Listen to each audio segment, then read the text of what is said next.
네, 이승원의 세계는 그리고 우리는 3부 시작했습니다. 북한이 오늘 오전에 이 평안남도 개천 일대에서 동쪽으로 미상의 단거리 발사체 두 발을 발사했습니다. 우리 합동참모본부에 따르면 이 발사체 비행 거리가 약 330km라고 하는데요.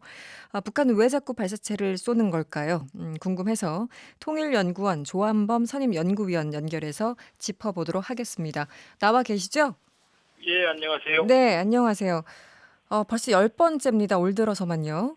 예, 예. 그리고 지난 17일, 지난달이었죠. 17일 만에 이 초대형 방사포라고 주장을 했고, 한 보름 정도 지나서 또 쏜 겁니다. 이 국내에서는 한미 연합 훈련이 끝나면 북한도 이제 그만하겠지라는 기대감 혹은 예측이 있었는데, 정면으로 배치되는 상황이 벌어지는데요. 어떻게 해석을 해야 됩니까?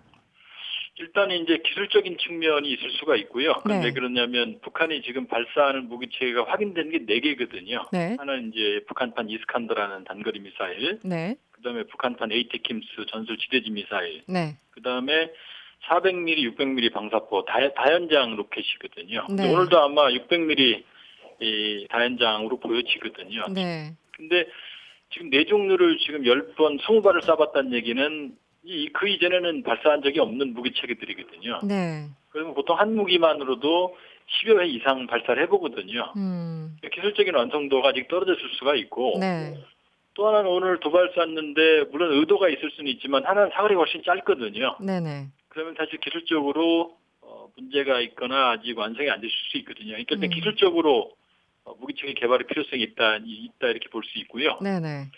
또 하나는 지금 어젯밤에 최선희 회상이 지금 이제 북미 대화에 나오겠다고 말했거든요. 9월 중에. 네네. 예. 그런데 이게 보면은 지금 미국한테 끌려가는 모양새거든요.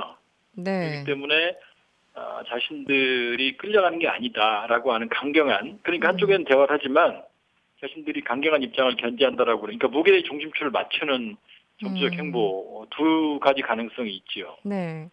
지금 끌려가는 모양새를 좀 무마하기 위해서 최선희 부상이 어제 이런 담화를 발표한 것이다라고 해석을 해 주셨는데 그동안 전체적인 국면을 보면은 미국은 어찌 됐든 대화를 하자라고 얘기를 했고 북한이 그거 가지고 "안 돼. 싫어." 거부하는 그런 모양새였는데 그건 아니었습니까?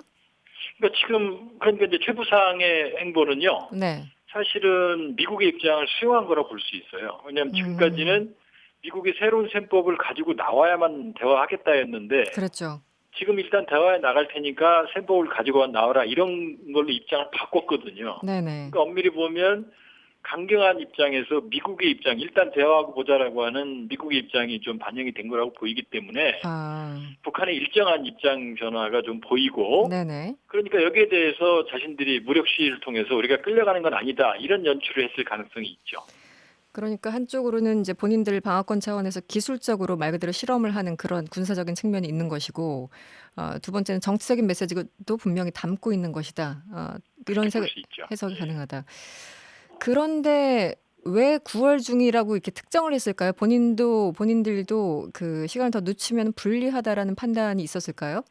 지금 시간이 없죠. 왜냐하면 김정은 위원장이 올해 연말까지라고 얘기한 게 4월 달이거든요. 시정연설에서, 네. 그러면 거의 지금 3분의 2 정도의 시간이 지나가고 있고 음, 6월 30일 630 판문점 북미 3차 정상회담에서도 지금 벌써 두 달 이상 지나가고 있거든요. 그러네요. 네네. 그러면 지금 연말까지 지금 협상을 시작을 해도 음, 이게 한 번에 끝나는 협상이 아니기 때문에 시간에 쫓기죠. 네네. 그렇기 때문에 북한이 그러니까 시간에 쫓기는 북한이 음. 일단 협상을 재개하고 보자라는 선택을 한 것으로 보여집니다. 네. 여기까지는.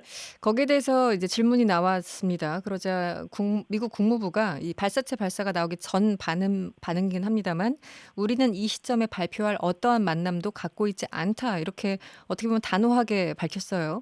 이거 그 물밑에서 서로 밀고 당기기를 하는 걸까요? 어떤 걸까요? 그러니까 이제 그 부분이 바로 우려스러운 부분인데요. 네. 지금 물밑에서 접촉을 해서 협상안이 만들어져서 북한이 나오는 게 아니고 음. 다시 한번 만나서 협상을 하겠다는 거거든요. 네. 근데 이건 싱가포르 이후, 하노이 이후, 그다음에 630 판문점 북미 3차 정상회담 이후에 물밑 접촉에서는 지금 합의가 안 됐어요. 네. 일단 만나고 보자라고 하는 방식은 통하지 않았거든요. 네네. 그렇기 때문에 대화 재개는 청신호지만 음. 그러나 지금 물밑에서 합의된 게 없는 상태에서 실무협상으로 공개적인 실무협상으로 들어가기 때문에 네. 결과는 지금 예단하기 어려운 거죠. 그 지난 8월이었습니다. 8월 8일에 그때 그 당시 트럼프 대통령이 나 김정은으로부터 친서 받아서 또 자랑을 했어요. 아름다운 친서 예, 받았다고. 예. 그리고 이틀 뒤였던 8월 10일 트위터에 김정은 위원장이 친서에 밝힌 내용의 일부를 공개했는데 이 한미 훈련이 종료되는 대로 협상을 재개한다 이렇게 희망했던 입장을 밝혔다고 이제 트럼프가 얘기를 했거든요. 그런데 한미 연합 훈련이 끝났음에도 불구하고 김정은은 약속을 지키지 않는 겁니까? 이 상황을 어떻게 해석을 해야 될까요? 그러니까 큰 틀에서 보면 이제 네. 연합훈련은 끝났고요. 네네. 그리고 사실 어젯밤 최선희 부상은 사실 의회의 전격적인 그 발표였거든요. 네, 그렇습니다. 이렇게 네. 보면 일단 오늘 발사를 했습니다만 네. 이제는 그런 무력 시위 국면에서 이 대화를 준비하는 국면으로 넘어갈 개연성이 있어요. 왜냐하면 북한으로서도 지금 시간이 많지 않거든요. 트럼프 네. 대통령 역시 이 성과를 내고 싶기 때문에 최근에 참모들을 통해서 북한을 압박하는 행보를 강화시켜 왔거든요. 네네. 그러니까 적어도 이제 대화 국면으로 진입을 하는 전환을 하는 어떤 그런 흐름들이 나타날 수 있죠, 조만간. 네. 그나저나 북한이 우리 당국 그 한국에 대해서 비판하는 걸 멈추지 않고 있습니다. 굉장히 심한 언어까지 쓰고 있는데 이 우리 민족끼리에서 이런 주장을 했습니다. 이 오늘 북남 관계 그러니까 남북 관계의 교착 상태에 대해서 누구보다 자기를 돌이켜봐야 된다. 그리고 상대가 바로 남조선 당국이다 이렇게 얘기를 했는데 어떤 메시지가 이 안에 담겨 있는 겁니까? 일단 뭐 한국은 북한으로서는 언제든 필요한 존재입니다. 네네. 경제 발전 이런 것 때문에. 그러니까 남북관계를 완전히 버린 거라고 볼 수는 없고요. 네. 다만 선미 후남으로 바뀐 거라고 볼 수 있어요. 왜냐하면 북미 비핵화 협상에서 진전이 없으면 남북 관계가 갈 수 없다는 판단을 내린 것 같고요. 네. 그러니까 날선 비난은 하고 있지만 필요하면 다시 손을 내밀 겁니다. 그러나 네. 당분간은 미국과의 관계 개선, 북미 협상에 주력을 하고 남북 관계는 후순위로 좀 밀겠다는 전략적인 선택을 한 것 같거든요. 네네. 그렇기 때문에 당분간 대남 비난이나 네. 남북 대화의 교착 국면은 적어도 당분간은 지속이 될 것 같습니다. 네. 알겠습니다. 오늘은 여기까지 듣겠습니다. 고맙습니다. 예, 고맙습니다. 네, 지금까지 조한범 박사였습니다. 여러분의 퇴근길을 꽉 채워드립니다. 평일 저녁 6시 5분 이승원의 세계는 그리고 우리는